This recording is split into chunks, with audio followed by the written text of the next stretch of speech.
Alam mo ate, may problema ako. Ano yun? Basta, ang hirap kasing sabihin. Sabihin mo na. Tsaka na lang. Ngayon mo, wala naman tayong ginagawa. Mamaya na lang, please.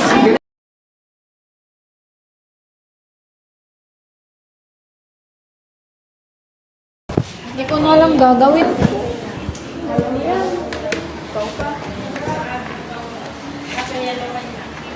Okay class, please be reminded to your performance tasks, your research, your portfolio, and many more.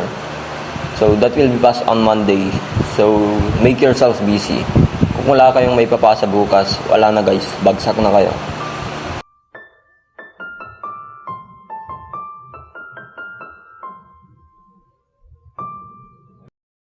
Kita mo pareho dyan. Tanungin kita.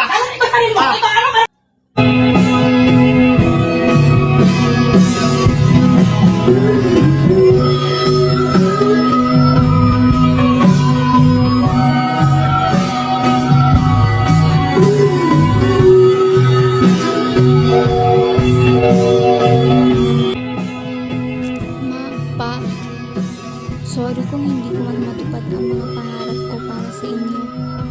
Sorry kung binabaliwan ako lahat ng mga advice mo sa akin. Pagod na kasi ako, hindi ko na kaya. Pasensya na kayo ha. Kayo pa kasi ang may dahilan kung bakit nawalan ako ng ganang mag-aral. Hindi niyo ako pinagkakatiwalaan kahit sabihin ko na may gagawin kaming project. Sorry kung itutuloy ko na ang plano ko. Salamat sa lahat, Pa. Mahal na mahal ko kayo. Narito tayo ngayon upang magsalita tungkol sa isang napapanahong isyo na patuloy na humahadlang sa ating kaligayahan at kalusugan, ang depresyon.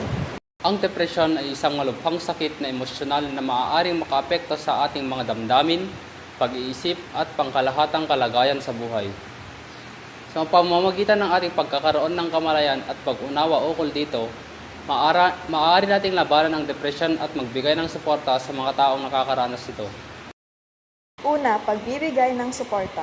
Ang pagkakaroon ng suporta mula sa pamilya, mga kaibigan at mga profesional sa kalusugan ay mahalaga sa paglaban ng depresyon.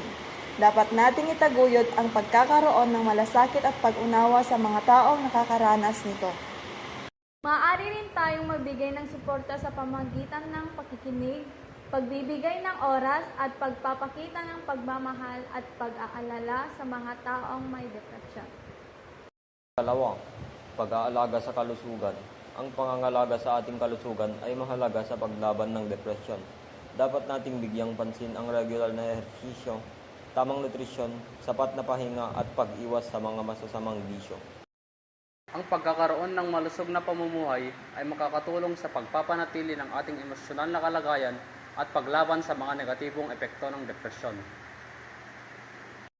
Sa ating pagkakaroon ng kamalayan at pag-unawa ukol sa depresyon, maipapakita natin ang ating suporta sa mga taong nakakaranas nito. Sa pamamagitan ng edukasyon, suporta at pag-aalaga sa ating kalusugan, magkakaroon tayo ng mas malakas na komunidad na handang tumulong at magbigay ng pag-asa sa mga taong may depresyon. Hindi natin dapat ipagwalang bahala ang mga taong nakakaranas nito, bagkus ay dapat natin itaguyod ang pag-unawa at pagmamalasakit.